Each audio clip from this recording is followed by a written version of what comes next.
Mao ning una natong customer ngong adlaw. Og kani ding motora ko ani Wave 110 CX. Naubsa ni asite yan na horot kapudpud ang roller guide sa o mga wa makahibaw ang tag-iya ni. Assume ni yung motor. Ang tag-iya din ning motora no. Medyo may edad na.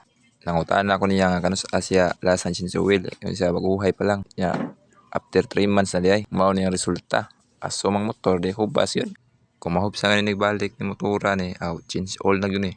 Tinagan ni mo dag change oil. Kaya dagka na kayo mapiktahan ni. Pati ang bulsa, piktahan. Boslot yun yung makadugay. Mao na.